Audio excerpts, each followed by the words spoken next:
Hello नमस्कार दोस्तों, मैं हरेंद्र कुमार आप सभी का दोस्त, आप सभी को इंजीनियर हरेंद्र क्लासेस में स्वागत करता हूं। जैसा कि दोस्त आप लोग जानते हैं कि क्विज के लास्ट में हम लोग क्वेश्चन पूछते हैं। तो कल का मेरा क्वेश्चन था दोस्त कि बताइएगा कि जो गोपाल कृष्ण गोखले थे वह कांग्रेस के किस अधिवेशन की अध्यक्षता किए थे और कब किए थे। ठीक, सवाल यही था।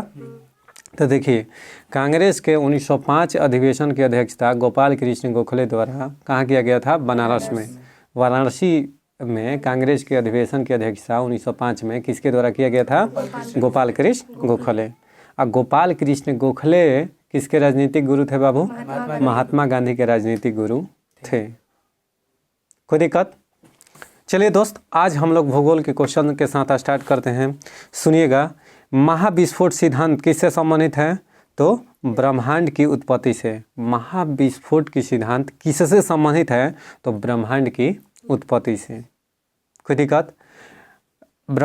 महाविस्फोट का सिद्धांत किसने दिया था? एफ जॉर्ज लेमेंथियर ने। एफ जॉर्ज लेमेंथियर ने। इसने कहा क्या था कि स्टार्ट में यानी शुरुआत में पूरा जो ब्रह्मांड है यानी सूर्य, चंद्रमा, पृथ्वी, ये सब एक था, एक खगोलीय गोला था। क्या था? गोला था। अब क्या हुआ कि हाई डेंसिटी के चलते डेंसिटी बढ़ता गया और हाई डेंसिटी के चलते क्या हुआ? अत्यधिक घनत्व, उच्च घनत्व के कारण क्या हुआ कि इसमें विस्फोट हुआ। क्या हुआ? विस्फोट हुआ, जिससे यह क्या हो गया कि कई टुकड़ों में विभक्त हो गया। इसी विस्फोट के उपरांत पृथ्वी, सूर्य, चंद्रमा, तारे, ठीक है, ये सब सारे ग्रह, उपग्रह, जितने क्षुद्र ग्रह है, ठीक है, इस सब का उत्पत्ति होगा। समझ में आ गया क्या? अच्छा, बिग बैंग थ्योरी किसने दिया था? जॉर्ज लेमेंथियर ने। कब दिया था बाबू? इसका प्रतिपादन कब किया था? तो 1927 में। कब? 1927 में। बिग बैंग थ्योरी 1927 में एफ जॉर्ज लेमेंथियर ने दिया था। ठीक, जिसे वर्ष 1949 में फ्रेड होयल ने बिग बैंग नाम दिया। देखिए, ब्रह्मांड उत्पत्ति का जो संकल्पना था ना, प्रतिपादन, 1927 में एफ जॉर्ज लेमेंथियर ने दिया था। लेकिन इसको बिग बैंग किसने कहा था? तो 1949 में फ्रेड होयल ने 1949 में बिग बैंग नामकरण किया। बिग बैंग नामकरण किया। हालांकि काम किए थे वहीं, लेकिन नामकरण किसने कर दिया? Big bang. नहीं, कोई डाउट? बिग बैंग सिद्धांत के उद्भव की व्याख्या करता है तो ब्रह्मांड के उद्भव की व्याख्या करता है बिग बैंग। नहीं, आकाशगंगा यानी मिल्की वे वर्गीकृत की गई है तो सर्पिलाकार गैलेक्सी के रूप में। एक सर्पिलाकार गैलेक्सी के रूप में किसको? आकाशगंगा को वर्गीकृत किया गया है। ठीक, अब आकाशगंगा किसे कहते हैं बाबू? आकाशगंगा किसे कहते हैं बताइए? अगर कोई पूछे आपसे कि बताइए आकाशगंगा किसे कहते हैं, तो आकाशगंगा के बताइए परिभाषा क्या है? हाँ, तारों के समूह को क्या कहते हैं? ठीक, जिसमें हमारा सौरमंडल भी स्थित हो, आकाशगंगा या इसी को क्या कहते हैं? मिल्की वे, या इसी को दुग्ध मेखला भी कहा जाता है। हमारी जो गैलेक्सी है जिसमें हमारा सौरमंडल भी स्थित है उसे मंदाकिनी या आकाशगंगा के कहते हैं।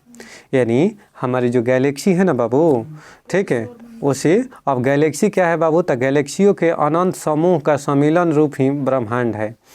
यह गैलेक्सी क्या है? तो यह जो गैलेक्सी है यह पदार्थ ही विभिन्न गैलेक्सी के रूप में दृश्य दिखाई देता है। यानी कहने का मतलब है कि तारों के समूह को क्या कहते हैं? गैलेक्सी कहते हैं। प्रत्येक गैलेक्सी में 100 अरब तारे होते हैं। प्रत्येक गैलेक्सी में कितने होते हैं? 100 अरब तारे होते हैं। तो तारों के समूह को गैलेक्सी कहते हैं। ठीक है, गैलेक्सी, हमारी गैलेक्सी जिसमें हमारा सौरमंडल स्थित है उसी को क्या कहते हैं? मंदाकिनी कहते हैं। यानी ऐसी गैलेक्सी जिसमें हमारा सौरमंडल भी स्थित है उसे क्या कहते हैं? मंदाकिनी कहते हैं। मंदाकिनी या इसी को आकाशगंगा या इसी को दुग्ध मेखला या मिल्की वे के नाम से जाना जाता है। कोई दिक्कत है? सुनिए, हमारी आकाशगंगा के केंद्र की परिक्रमा करने में सूर्य को कितना समय लगता है बाबू? 25 करोड़ वर्ष। 25 करोड़ वर्ष। यानी हमारी आकाशगंगा के केंद्र की परिक्रमा करने में सूर्य को कितना समय लगता है? 25 करोड़ वर्ष। 25 करोड़ वर्ष। ठीक। इसी को 25 करोड़ यानी देखिए हमारी आकाश गंगा को केंद्र की परिक्रमा करने में सूर्य को जितना समय लगता है ना 25 करोड़ वर्ष है, इसी को कहते हैं ब्रह्मांड वर्ष। क्या कहते हैं? ब्रह्मांड वर्ष। यानी सूर्य को हमारे आकाश गंगा यानी पूरे ब्रह्मांड के एक चक्कर परिक्रमा करने में लगे समय को क्या कहते हैं? ब्रह्मांड वर्ष। ठीक है, ब्रह्मांड वर्ष। इसी अवधि को क्या कहते हैं बाबू? ब्रह्मांड वर्ष। अच्छा ये तो हो गया। तारे का रंग किसका सूचक है बाबू? तो उसके ताप का। तारे का रंग किसका सूचक है? उसके ताप का। अगर खूब अगर तारा के खूब ज़्यादा रहेगा ना क्या ताप, तो उसका कलर नीला होगा। कैसा होगा? नीला। उससे जो कम होगा ना तो वो नीला श्वेत होगा, और उससे कम श्वेत। और सबसे अगर कम तापमान होगा ना तारा के, तो वह तारा लाल दिखाई देगा। क्या दिखाई देगा? लाल। तो नारंगी, पीत श्वेत, नीला श्वेत, नीला सब होता है। तो नीला सबसे हाईएस्ट अगर टेम्परेचर रहेगा, ठीक है, तो 50,000 से 28,000 केल्विन यानी 28,000 से 50,000 केल्विन के मध्य अगर रहेगा तो समझ जाइए उस तारा का टेम्परेचर अगर इस रेंज में रहता है तो वह कौन सा तारा रहेगा? नीला। उस तारे का कलर नीला रहेगा। ठीक। अगर लाल की बात करें तो 2000 से 3500 केल्विन अगर टेम्परेचर रहेगा जिस तारा के, तो उसका कलर कैसा होगा? लाल कलर होगा। यानी तारा के सबसे कम कलर का रंग कैसा होता है? लाल। आ तारा जिसका सबसे अधिक तापमान हो उसका रंग कैसा होता है बाबू? नीला होता है। वह सीमा जिसके बाहर तारे आंतरिक मृत्यु से ग्रसित होते हैं क्या कहलाते हैं? चंद्रशेखर सीमा। अब चंद्रशेखर सीमा सर क्या है? कह रहा है कि वह सीमा जिसके बाहर तारे आंतरिक मृत्यु से ग्रसित होते हैं वह सीमा कहलाता है तो चंद्रशेखर सीमा। अब सुनिए विस्तार से कि चंद्रशेखर सीमा है क्या। कह रहा है कि भारतीय भौतिकविद सुब्रमण्यन चंद्रशेखर ने 1930 में 1.44 सौरिक द्रव्यमान की वह सीमा निश्चित की थी। तो 1.44 याद रखना, यही चंद्रशेखर सीमा होता है। यह कई बार पूछा है कि चंद्रशेखर सीमा का मान कितना होता है? तो 1.44। ठीक है, सौरिक। ठीक। तो सुनिएगा, जिसके अंदर तारे श्वेत वामन बनते हैं, यानी इस सीमा के अंदर जो तारे होते हैं वह श्वेत वामन बनते हैं, और जिसके ऊपर के अवशेष द्रव्यमान वाले तारे न्यूट्रॉन स्टार या कृष्ण विवर या ब्लैक होल के रूप में परिवर्तित हो जाता है। अगर इससे ऊपर का जो तारे होता है ना वह न्यूट्रॉन स्टार या कृष्ण विवर कहते हैं, या इसी को श्याम विवर या ब्लैक होल कहते हैं। ब्लैक होल के रूप में परिवर्तित हो जाता है। अब सर मामला आ रहा है कि सर ब्लैक होल है क्या? ये भी टर्म आ गया। चंद्रशेखर सीमा तो जान गए क्या है। अब सर ब्लैक होल है क्या? तो ब्लैक होल बाबू ऐसा मतलब कि डार्क एरिया, हाई डेंसिटी वाला जोन, हाई डेंसिटी वाला जिसमें सूर्य के प्रकाश जाने पर उसकी तीव्रता क्या हो जाती है? घट जाती है। यानी एकदम शून्य में चला जाता है, उसमें पता आता नहीं चलेगा। यानी उसमें तारे क्या हो जाते हैं? डेथ हो जाते हैं। ब्लैक होल में तारे का डेथ हो जाता है। समझ में आ गया ना। एक तरीका से कहें तो वैसा स्थान जिसमें वैसा हाई डेंसिटी वाला यानी अत्यधिक द्रव्यमान वाला क्षेत्र जहाँ पर सूर्य की तीव्रता नगण्य होती है, एकदम जीरो चल जाती हैं किरणें की तीव्रता, उसी को क्या कहते हैं? Black hole. Black hole. ठीक। या कृष्ण छिद्र उसी को कहते हैं। ठीक। अब सुनिएगा, श्याम विवर क्या होता है? श्याम विवर क्या होता है बाबू? तो सिमट गया तारा। अब श्याम विवर क्या होता है? मामला ये आ गया। कृष्ण छिद्र या श्याम विवर या इसी को कहते हैं इंग्लिश में ब्लैक होल। यह क्या है? तो यह सिमट गया तारा। सिमट गया तारा का मतलब मर गया तारा। जहाँ पर तारा के डेथ होता है उसी को क्या कहते हैं? Black hole. उसी को कृष्ण छिद्र कहते हैं या श्याम विवर कहते हैं। कोई डाउट? जहाँ पर तारा का एकदम जाकर उसका पावर खत्म, पावर यही से खत्म होला, यही से कोई कहते कोई डाउट? तो याद है ना। हाँ ठीक है। यानी कहने का मतलब है बाबू, ठीक है, सुनिएगा कि क्या बोला मैं अभी? जैसे शुरू बोला ना, तो देखो तारा क्या होता है कि तारा ब्लैक होल में क्या होता है, आकर मर जाता है, उसका पावर पूरा क्या हो जाता है, खत्म। अब सर पावर क्यों मर जाता है उसमें, काहे कि हाई डेंसिटी वाला जोन होता है, उसमें जाने के बाद उसका क्या होता है, चमकाहट जो है समाप्त हो जाता है। ठीक है, तारों के कारण घटित आकाशीय परिघटना कौन है बाबू, तो कृष्ण विवर। यानी तारों के कारण घटित आकाशीय परिघटना क्या कहलाता है, कृष्ण विवर। कृष्ण छिद्र कहिए, कृष्ण विवर कहिए, या श्याम विवर कहिए, या ब्लैक होल कहिए, बात एक ही है। कृष्ण छिद्र सिद्धांत को किसने प्रतिपादित किया था, तो एस चंद्रशेखर ने बताया अभी कि चंद्रशेखर सीमा 1.44 याद रखिएगा। कृष्ण छिद्र यानी ब्लैक होल का सिद्धांत किसने दिया था, तो एस चंद्रशेखर ने। कब दिया था, तो 1930 में। ब्लैक होल की जानकारी सर्वप्रथम किसने दिया था, तो एस चंद्रशेखर ने। सुनिएगा कथन इसमें, कृष्ण छिद्र जो होता है यानी ब्लैक होल एक ऐसा खगोलीय अस्तित्व है जिसमें दूरबीन से देखा नहीं जा सकता है। इतना इसका हाई डेंसिटी होता है कि इसको आप दूरबीन से नहीं देख सकते हैं। ब्लैक होल में यह अपने अंदर जाने के बाद सिमट लेता है, उसका जीरो कर देता है, पावर सीज कर देता है। तारा के पावर सब खत्म, प्रकाश खत्म, तारा मर जाता है। तारा कृष्ण छिद्र पर गुरुत्वीय क्षेत्र इतना प्रबल होता है कि यह प्रकाश को भी बचने नहीं देता है। यानी इसका इतना गुरुत्वीय क्षेत्र होता है कि इसमें प्रकाश भी आया ना तो उसका आता पता नहीं चलेगा कि कहाँ गया, कहाँ खत्म हो गया। तो इसी को कहते हैं ब्लैक होल। तो यह दोनों कथन सही है। आर कथन ए का सही व्याख्या कथन आर है। यानी काहे सर उसमें जाकर समाप्त हो जाता है, तारा मर जाता है, कहें कि उसका हाई क्या है, गुरुत्वीय क्षेत्र है। गुरुत्वीय क्षेत्र हाई है, इसीलिए क्या हो जाता है उसमें। ठीक है, चलिए दोस्त, ब्लैक होल अंतरिक्ष में एक पिंड है। ब्लैक होल अंतरिक्ष में एक पिंड है जो किसी भी प्रकार के विकिरण रेडिएशन को बाहर नहीं आने देता है। इस गुण का कारण क्या है बाबू, तो बहुत उच्च घनत्व है, हाई डेंसिटी। बार बार इस वर्ड को यूज कर रहा हूँ। डेंसिटी माने क्या होता है, घनत्व। हाई माने उच्च, यानी उच्च घनत्व के कारण इसमें कोनो प्रकाश जाए, चाहे कोनो प्रकार के विकिरण जाए, उसमें नगण्य हो जाता है, उसका चाल बढ़ने ही नहीं देता, विलुप्त हो जाता है। समझ में आ गया। सुपरनोवा क्या है बाबू, तो एक मृत प्राय तारा है। सुपरनोवा क्या है, एक मृत प्राय तारा है, यानी ऐसा तारा जो मर गया है, उसी को क्या कहते हैं, सुपरनोवा। सुपरनोवा, ठीक है। हाँ देखो, सुपरनोवा विस्फोट के पश्चात तारा मृत्यु की दशा को प्राप्त करता है। यानी क्या हो जाता है कि तारा भी एक समय डेथ करता है, तारा भी मरता है। यानी कहने का मतलब तारा के पास जितना देर तक क्षमता रहा वो एक में बॉन्ड करके रखा, और जब ही उसका एक आयु सीमा के बाद, कहने का मतलब कुछ समय बाद उसमें भी क्या होता है, टूट जाता है। ठीक है, अतः वही जो टूटा हुआ पार्ट होता है ना, तो सुपरनोवा एक मृत तारे के विस्फोट अवस्था है, उसी को क्या कहते हैं, सुपरनोवा। जब तारे की आयु खत्म हो जाएगी और वह टूट जाएगा, इसी घटना को क्या कहेंगे, सुपरनोवा कहेंगे। तो एक मृत प्राय तारा है सुपरनोवा। क्या है, एक मृत प्राय तारे हैं।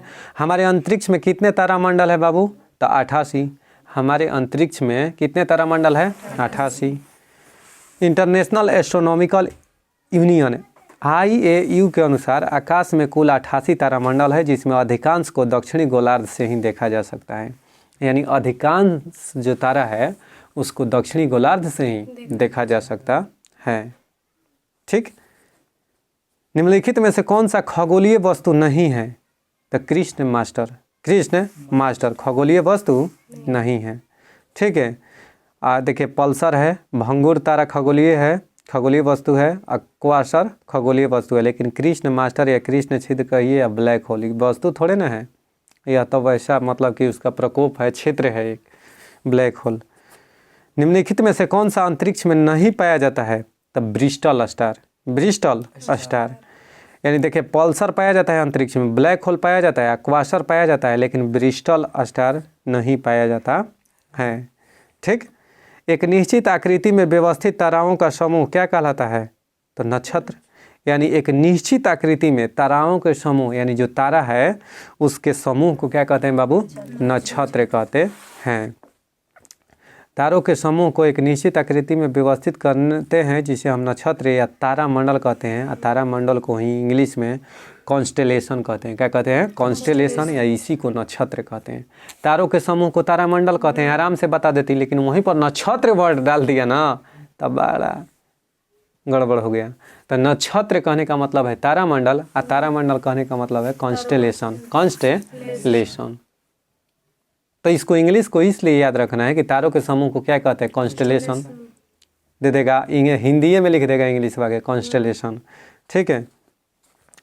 हबल अंतरिक्ष टेलीस्कोप ने पहली बार एक दूरस्थ तारे के सतह की छाया भेजी है। तो तारे का नाम क्या है? तो बीट लग्यूस। हबल अंतरिक्ष टेलीस्कोप ने पहली बार एक दूरस्थ तारे की छाया भेजी है। उस तारे का नाम क्या है बाबू? तो बीटल लग्यूस।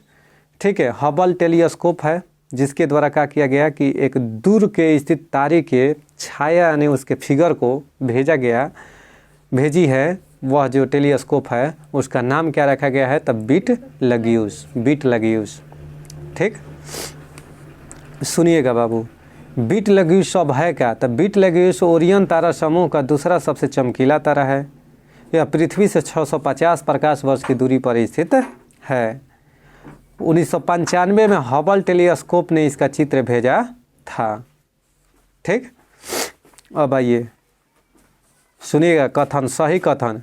पृथ्वी और सूर्य के बीचों बीच स्थित अंतरिक्ष यान में बैठे व्यक्ति को दिखाई पड़ेगा कि आकाश स्याह काला है। आकाश क्या है? स्याह काला है। अंतरिक्ष से आकाश काला दिखाई देता है, बिल्कुल सही है। तारे टिमटिमाते नहीं हैं। ठीक है, तारे टिमटिमाते नहीं। अगर अंतरिक्ष से देखिएगा, पृथ्वी और सूर्य के बीचों बीच स्थित अंतरिक्ष यान में बैठे व्यक्ति को दिखाई पड़ेगा कि तारे टिमटिमाते नहीं हैं। ठीक है, तो यह दोनों कथन सही है, दोनों कथन सही है। अब सर तारे क्यों नहीं टिमटिमाते दिखाई देते हैं? कहें कि पृथ्वी पर ही आइएगा तब प्रकीर्णन अपवर्तन की घटना होता है। प्रकाश के अपवर्तन के चलते तारे टिमटिमाते हुए प्रतीत होते हैं।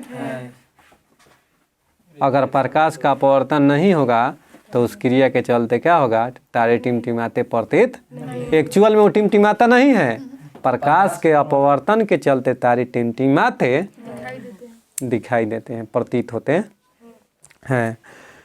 प्रकाश वर्ष कैसी है बाबू? तो प्रकाश वर्ष किसकी इकाई है? तो दूरी की। प्रकाश वर्ष दूरी की इकाई है। कोई दिक्कत है? सुनिएगा, तारों के मध्य दूरी ज्ञात करने के लिए किसका प्रयोग किया जाता है? तो प्रकाश वर्ष। अगर एक तारा से दूसरे तारा के बीच या खगोलीय पिंडों के बीच की दूरी के ज्ञात करने के लिए किसका प्रयोग किया जाता है? प्रकाश वर्ष का प्रयोग किया जाता है। यदि एक प्रेक्षक तारों को क्षितिज से लंबवत उठते देखता है, क्षितिज से लंबवत उठते देखता है, तो वह व्यवस्थित होता है विषुवत रेखा पर। कह रहा है कि यदि एक प्रेक्षक, कहने का मतलब है प्रेक्षक माने कोई व्यक्ति, ठीक है, ऑब्जर्वर इसको इंग्लिश में कहते हैं, तारों को क्षितिज से लंबवत उठते देखता है, क्षैतिज से लंबवत उठते देखता है, तो वह कहाँ पर है वह व्यक्ति? तो विषुवत रेखा पर। कहाँ है बाबू? यानी इक्वेटर कहिए, विषुवत रेखा कहिए, या भूमध्य रेखा कहिए, इस पर से अगर देखने पर क्या होता है कि प्रेक्षक द्वारा देखा जाएगा तो क्षितिज से लंबवत उठते हुए तारे दिखाई देते हैं। तो याद रखिएगा, IAS पेपर 2001 में पूछ चुका है यह क्वेश्चन। ठीक है, सुनिए, जिस तारामंडल के तारे ध्रुव तारे की ओर संकेत करते हैं वह है सप्तऋषि तारा। जिस तारामंडल के तारे ध्रुव तारे की ओर संकेत करते हैं, ध्रुव तारे की ओर संकेत करते हैं, वह क्या है बाबू? सप्तऋषि। वह क्या है? सप्तऋषि। निम्नलिखित में से कौन सा उसे सप्तऋषि कहते हैं? याद रखिएगा, ध्रुव तारे का संकेत सप्तऋषि तारामंडल से प्राप्त होता है। निम्नलिखित में से कौन अंतरिक्ष शब्दावली से संबंधित नहीं है? कौन सा अंतरिक्ष से संबंधित शब्दावली नहीं है? सुनिएगा क्या क्या। टेलीमीटरिंग यह है, भारहीनता है और बाइट है, लेकिन सिसलूनर नहीं है, सिसलूनर नहीं है। ठीक है, यह अंतरिक्ष शब्दावली नहीं है। क्या बाबू? ओ सॉरी, सिसलूनर है, सिसलूनर है, लेकिन बाइट नहीं है। बाइट क्या है? कंप्यूटर के भाषा है। बाइट क्या है? कंप्यूटर के भाषा है। तो टेलीमीटरिंग है, भारहीनता है, और सिसलूनर है, यह संबंधित है, लेकिन बाइट नहीं संबंधित है। ठीक। कभी कभी समाचार पत्रों में event horizon singularity string theory और स्टैंडर्ड मॉडल जैसे शब्द किस संदर्भ में आते हैं? तो ब्रह्मांड के प्रक्षेपण और बोध को व्यक्त करने के लिए, ब्रह्मांड के प्रक्षेपण यानी उसके निरीक्षण करने के लिए, और बोध उसके क्या क्या घटनाएं हो रही हैं उसका बोध कराने के लिए इवेंट होराइजन और सिंगुलैरिटी, स्ट्रिंग थियरी और स्टैंडर्ड मॉडल जैसे शब्द का प्रयोग किया जाता है, यानी ब्रह्मांड के प्रक्षेपण में। समझ में आ गया? चलिए दोस्तों, आगे हम लोग अभी जारी रखते हैं। चलिए दोस्तों, अब हम लोग बढ़ते हैं किधर? इतिहास की ओर। किधर? इतिहास की ओर। अब इसमें क्या है कि संस्थाल विद्रोह ही सब चलेगा। ठीक। निम्न में से संस्थाल विद्रोह कब हुआ था बाबू? तो 1855 से 56 में, यानी 1855 से 56 में कहाँ पर? झारखंड में संस्थाल विद्रोह हुआ था। संस्थाल विद्रोह का नेतृत्व किसने किया था? तो सिद्धू और कान्हू ने संस्थाल विद्रोह का नेतृत्व किया था। संस्थाल विद्रोह के नेता कौन थे बाबू? तो सिद्धू और कान्हू। ठीक। अब सुनिएगा, और संस्थाल विद्रोह 1855 में हुआ था। कोल विद्रोह कब हुआ था? 1831 में। कोल विद्रोह कब हुआ था? 1831 ईस्वी में। खासी विद्रोह कब हुआ था बाबू? 1829 में। 1829 में खासी विद्रोह हुआ था। 1829 में ही लॉर्ड विलियम बेंटिक ने भारत में सती प्रथा का अंत किया था। इसमें सहयोग किसने किया था सती प्रथा को अंत करने में? राजा राम मोहन राय खुद ही कहते। ईश्वर चंद्र विद्यासागर का उल्लेख किस में आता है? तो हिंदू विधवा पुनर्विवाह में। किसने लागू किया था हिंदू विधवा पुनर्विवाह 1856 में? Lord Canning. नहीं, लॉर्ड कैनिंग। डलहौजी के बाद लॉर्ड कैनिंग बना। अब सुनिए, पहला वायसराय भी था। तो अहोम विद्रोह कब हुआ था बाबू? 1828 में। अहोम विद्रोह 1828 में। खासी विद्रोह 1829 में। अहोम विद्रोह असम में हुआ था। खासी विद्रोह मेघालय में हुआ था। कोल विद्रोह झारखंड में हुआ था। और संस्थाल विद्रोह झारखंड में हुआ था। संस्थाल विद्रोह 1855-56 में हुआ था। कोल विद्रोह 1831 में हुआ था। खासी विद्रोह 1829 में हुआ था। अहोम विद्रोह 1828 में हुआ था। खुद ही कहते। याद हो गया? चलिए, 1855 में संस्थालों ने किस अंग्रेज कमांडर को हराया था? तो मेजर बरो को। मेजर बरो को याद रखिएगा, यह क्वेश्चन पूछ चुका है दरोगा सेट में। 1855 ईस्वी में संस्थालों ने किस अंग्रेज कमांडर को हराया था? मेजर बरो को। मेजर बरो को। सुनिए, संथाल जो विद्रोह था बाबू, संथाल परगना क्षेत्र को अति प्राचीन काल में क्या कहा जाता था? तो नरीखंड। संथाल परगना क्षेत्र को अति प्राचीन काल में नरीखंड कहा जाता था। यानी संथाल जो परगना क्षेत्र था ना, उसको प्राचीन काल में नरीखंड के नाम से जाना जाता था। वर्तमान में यह हिस्सा झारखंड में है। कहाँ है बाबू? झारखंड में है। ठीक।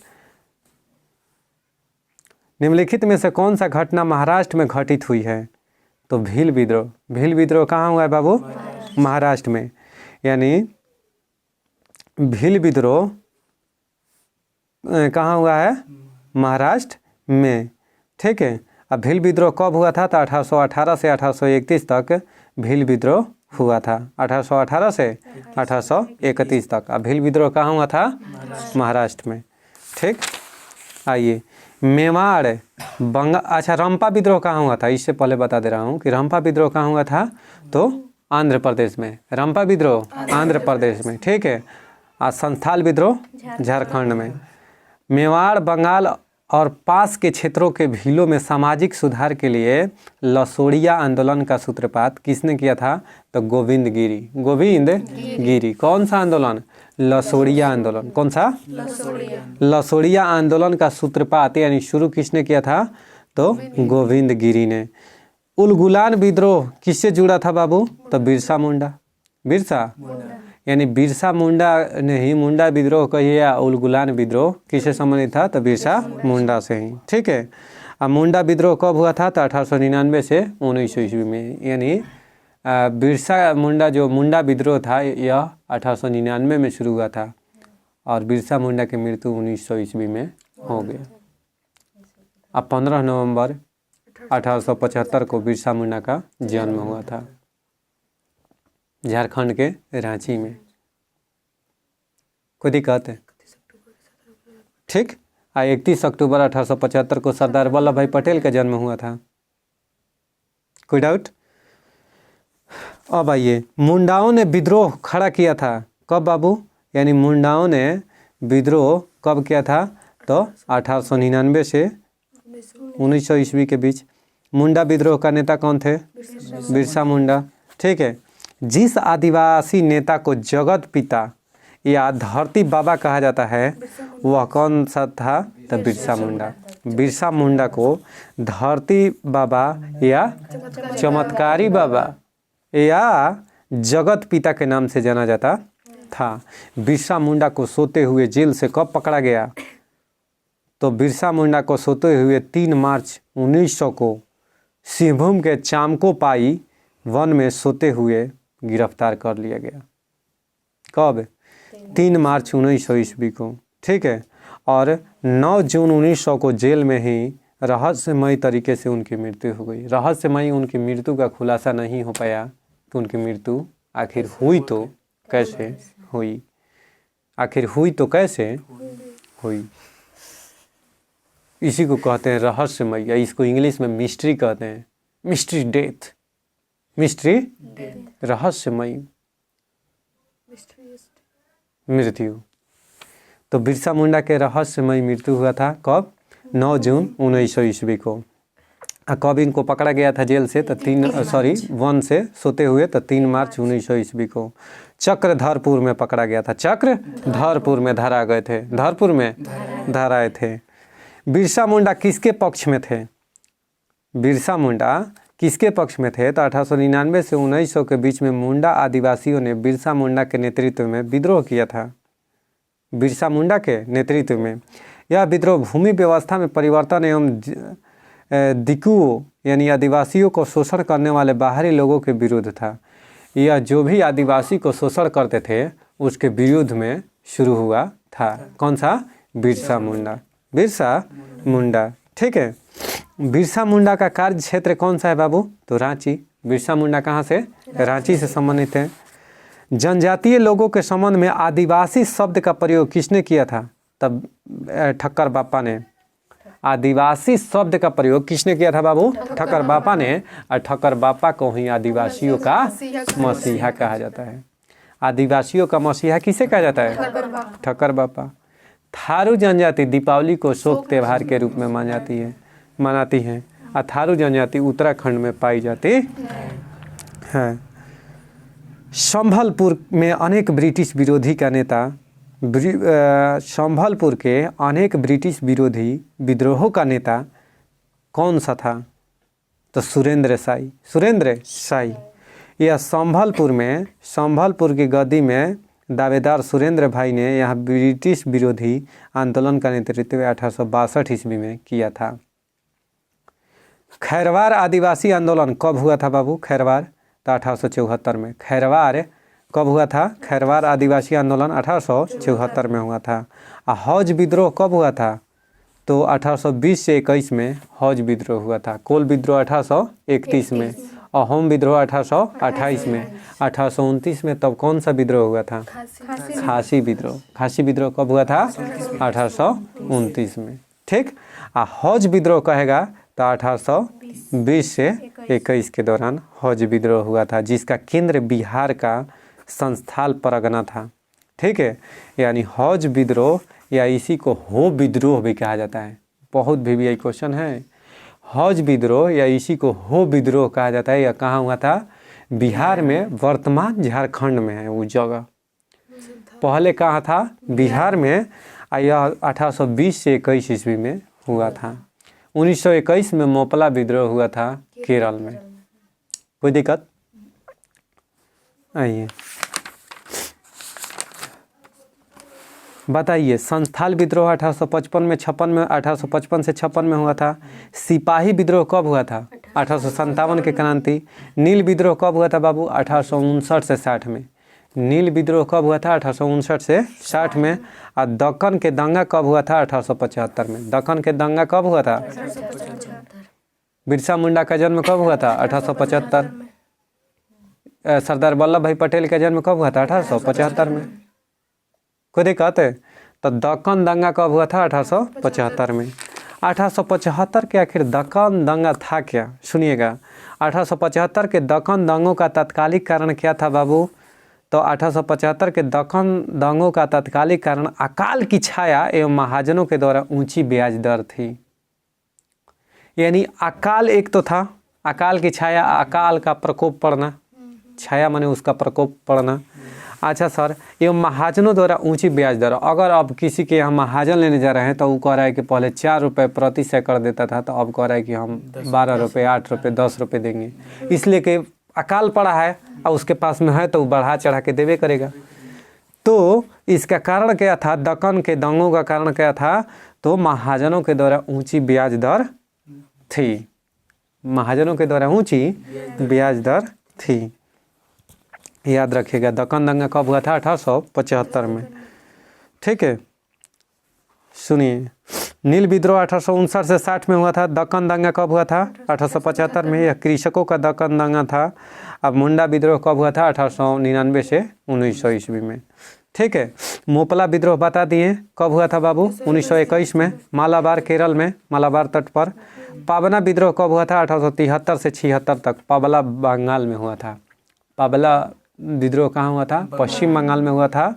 और बाबू पाबला विद्रोह कब हुआ था? 1873 से 76 के बीच। एका आंदोलन अवध में हुआ था। एका आंदोलन कहाँ हुआ था? अवध में हुआ था 1921 ईस्वी में। एका आंदोलन कब हुआ था? 1921 अवध में। मोपला विद्रोह भी 1921 में हुआ था। अवध विद्रोह भी 1921 में हुआ था। एका आंदोलन 1921 में। ठीक है, अवध में हुआ था। एका आंदोलन कहाँ हुआ था? अवध में। कब हुआ था? 1921 में। अब पाबना विद्रोह कब हुआ था? पश्चिम बंगाल में, 1873 से 76 में। अब मुंडा विद्रोह बता दिए।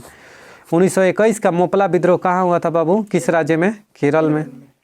अब बताइए, तेभागा आंदोलन, तेभागा आंदोलन कहेगा तो तेलंगाना। कहाँ हुआ था? तेलंगाना में। आंध्र प्रदेश उस समय था नहीं। तेभागा आंदोलन 1946 से 47 में तेभागा आंदोलन। मोपला विद्रोह 1921 में। अब पाबना विद्रोह पश्चिम बंगाल में कहाँ पर? 1873 से 76 में। अब बंगाल में नील विद्रोह 1859 से 60 में। तब बंगाल में नील विद्रोह कब हुआ था? 1859 से 60 में। ठीक है, ये बताइए, हो गया? ये तो हो गया। पाबना विद्रोह 1873 से 76। एका आंदोलन बता दिए 1921 में। कहाँ पर? अवध में। संस्थाल हो गया। ताना भगत आंदोलन कब हुआ था बाबू? 1914 में। ताना भगत आंदोलन कब हुआ था? 1914 में। बहुत सुंदर। एका आंदोलन प्रारंभ किसने किया? कहाँ पर हुआ था एका आंदोलन? तो उत्तर प्रदेश के हरदोई। एका आंदोलन अवध में। तो अवध कहाँ था बाबू? उत्तर प्रदेश में। तो उत्तर प्रदेश का हरदोई, बाराबंकी एवं अन्य स्थानों से किसानों द्वारा शुरू किया गया था। 1921 के मोपला विद्रोह कहाँ हुआ था? केरल में। 1921 का मोपला विद्रोह हुआ था मालाबार तट पर, हो गया। बंगाल में नील विद्रोह कब हुआ था? 1859 से 60 में।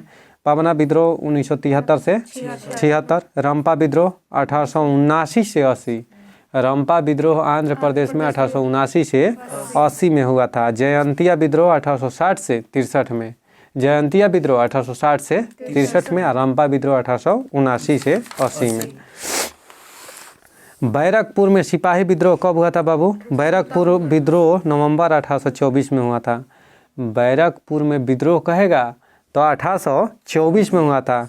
अब ब्रह्मपुर का विद्रोही फरवरी 1857 में हुआ था, यानी ब्रह्मपुर का विद्रोही फरवरी 1957 को हुआ था। और संस्थालों का विद्रोह कब हुआ था? 1855 से 56 में। ठीक है, आइए अहोम विद्रोह कब हुआ था बाबू? अहोम विद्रोह बताइए। 1828 में। कोल विद्रोह 1931 में। 1931 में। अच्छा सॉरी 1831, 1931 नहीं 1831। संस्थाल विद्रोह 1855 से 56 और मोपला 1921 में। अंग्रेजों के विरुद्ध भीलों द्वारा क्रांति प्रारंभ की गई थी तो मध्य प्रदेश एवं महाराष्ट्र में। अंग्रेजों के विरुद्ध भीलों द्वारा क्रांति प्रारंभ की गई थी कब बाबू? तो मध्य प्रदेश एवं महाराष्ट्र में। निम्नलिखित में से कौन सा सुमेलित नहीं है? तो सुनिएगा। मुंडा विद्रोह किससे संबंधित है? बिरसा मुंडा से। संस्थाल विद्रोह कान्हू, इससे और व्यक्ति कौन थे? कान्हू और कौन से संबंधित थे? किससे? सिद्धू और कान्हू। सिद्धू और कान्हू। ठीक है। अहोम विद्रोह से कौन संबंधित है? गोमधर कुंवर। गोमधर, हाँ गोमधर कुंवर किससे संबंधित है? अहोम विद्रोह। अहोम विद्रोह कहाँ हुआ था? असम में। कब हुआ था? 1828 में। 1828 में। 1829 में खासी विद्रोह। 1831 में क्या हुआ था? कोल विद्रोह, झारखंड में। समझ में आ रहा है क्या? चलिए, तो ये सब सुमेलित है, लेकिन नायक ताना भगत नहीं। ताना भगत आंदोलन 1914 में हुआ था। बताइएगा मोपला विद्रोह कहाँ हुआ था बाबू? किस राज्य में? केरल में। कुका आंदोलन पंजाब में 1840 में। कुका आंदोलन कब? 1840 में। कहीं कहीं 1872 में भी देता है कुका आंदोलन। ठीक है, 2 बार हुआ था। कोली विद्रोह कहाँ हुआ था? कोली विद्रोह, कोल विद्रोह झारखंड में हुआ था। ठीक है। और चुआर विद्रोह कहाँ हुआ था? मध्य प्रदेश में। कहाँ पर? ताना भगत आंदोलन जतरा उराव ने किस वर्ष प्रारंभ किया था? तो 1914 ईस्वी में। ठीक। अब बताइए कुकी विद्रोह मणिपुर में, और कुका विद्रोह कहेगा पंजाब में। कुका आंदोलन कहेगा तो पंजाब में 1840 में, लेकिन कुकी विद्रोह कहेगा तो मणिपुर में। ठीक है। 1917 से 1919 तक चला था कुकी विद्रोह। पवना विद्रोह तो बता दिए 73 से 76। कहाँ पर पवना विद्रोह? पश्चिम बंगाल। मुंडा विद्रोह 1899 से 19 तक। कोई दिक्कत है? भूमिज विद्रोह का नेता कौन था बाबू? भूमिज विद्रोह का नेता गंगा नारायण। गंगा नारायण भूमिज विद्रोह का नेता था गंगा नारायण। तेभागा आंदोलन 1946 से 47 में चला था, तो बंगाल में प्रारंभ हुआ था। तेभागा, ठीक है। तेभागा आंदोलन कहाँ पर? बंगाल में प्रारंभ हुआ था। ठीक है, तेभागा आंदोलन।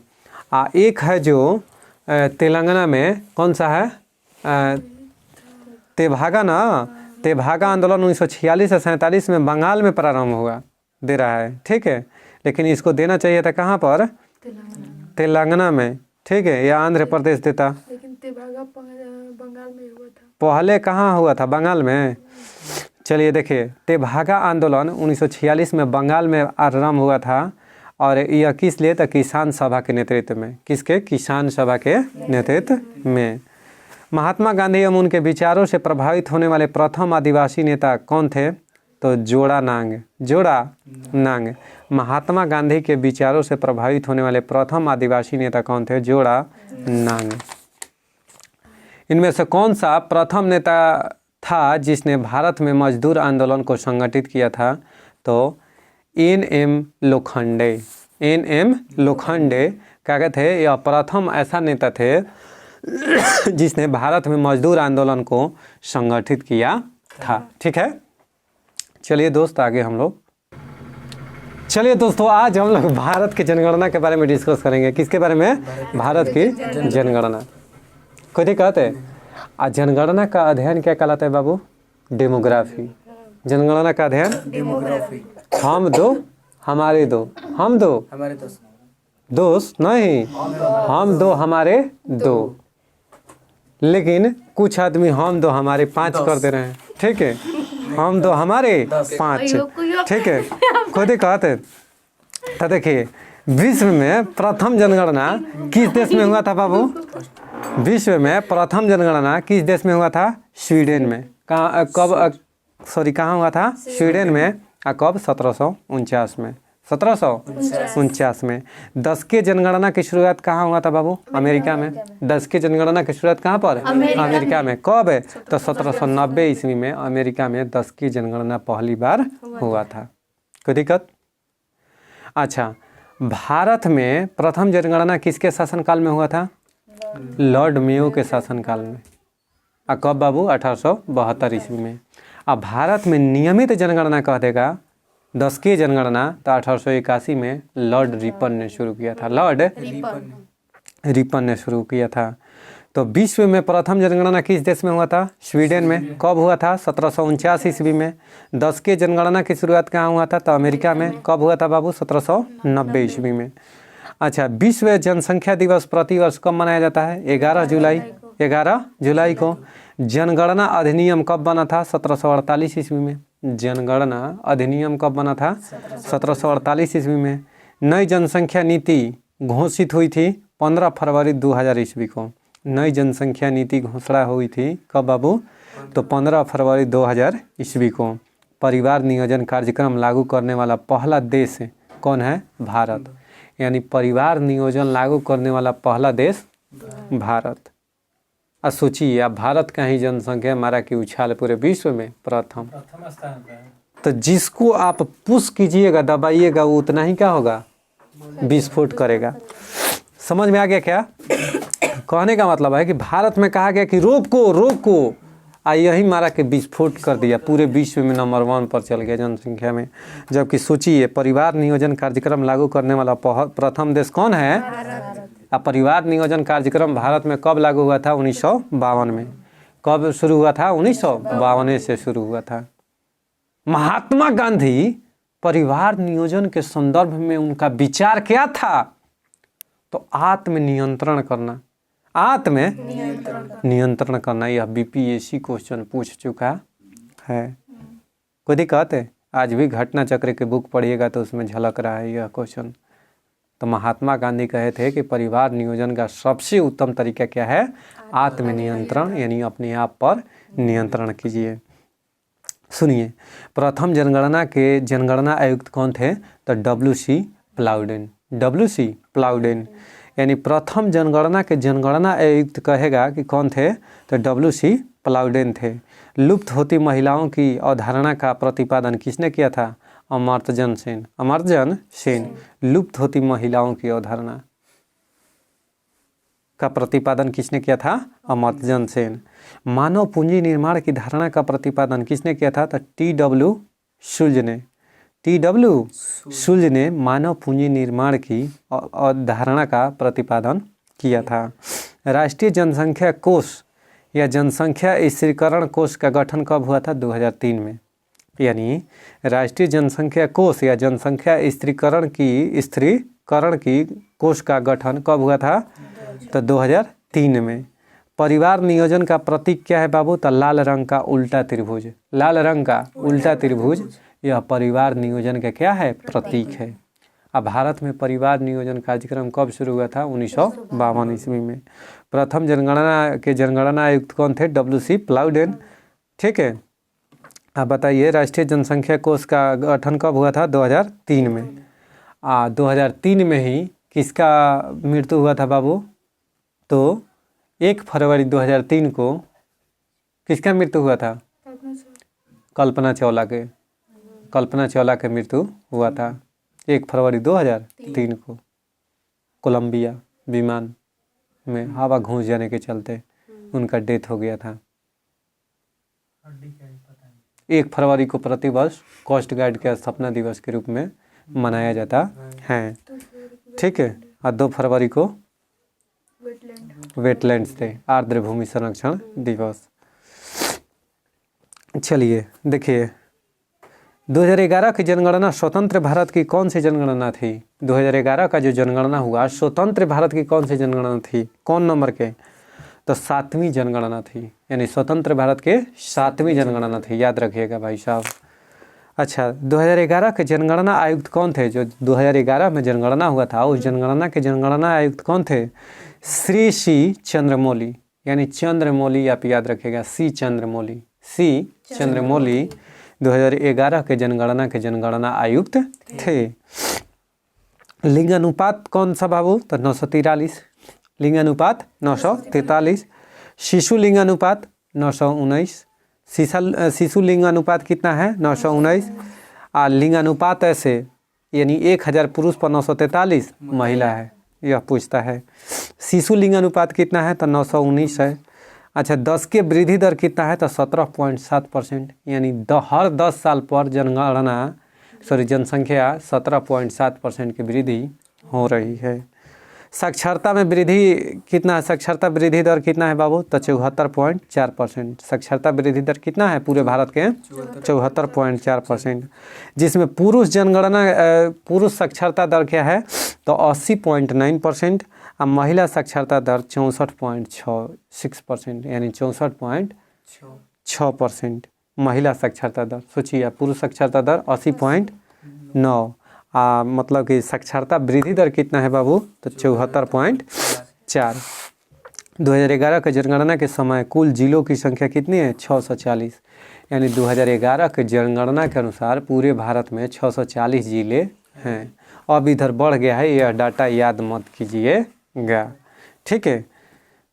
देखिए 2000 का कि राजस्थान में अभी 50 गो हो गया। राजस्थान में जिलों की संख्या कितना हो गया? 50। वहाँ पर विधानसभा की सीटें कितना है? 200, ठीक। कहाँ पर? राजस्थान में विधानसभा की सीटें कितना है? 200। 2011 की जनगणना का शुभंकर क्या है बाबू? तो प्रगणक। कौन है? प्रगणक, यानी शिक्षिका, प्रगणक शिक्षिका। यानी 2011 की जनगणना का शुभंकर अगर कहेगा ना कि क्या है, तो प्रगणक शिक्षिका, प्रगणक शिक्षिका। नारा क्या है? हमारा जनगणना हमारा भविष्य, हमारा जनगणना हमारा भविष्य है। 2011 की जनगणना का नारा है, याद रखिएगा। भारत की जनसंख्या विश्व की कुल जनसंख्या का 17.5% है। भारत की जनसंख्या पूरे विश्व की कुल जनसंख्या कितना है बाबू? 17.5%। जनसंख्या में महाविस्फोट कब हुआ था? 1911 से 21, यानी 1911 से 19 को जनसंख्या में महाविस्फोट हुआ था। अब महाविस्फोट काल कब से कब कहा जाता है? तो 1951 से 1981 या 1971 को महाविस्फोट का काल कहा जाता है। आज जनसंख्या का महाविभाजक वर्ष कहेगा तो 1911 से 1921। भारत 17.7% 10 के वृद्धि दर है। सुनिएगा, भारत में जनसंख्या दर कितना है? वृद्धि दर 17.7% है। सर्वाधिक जनसंख्या वृद्धि कहाँ पर है? मेघालय में, यानी सर्वाधिक जनसंख्या वृद्धि दर कहेगा तो मेघालय में। कहाँ पर बाबू?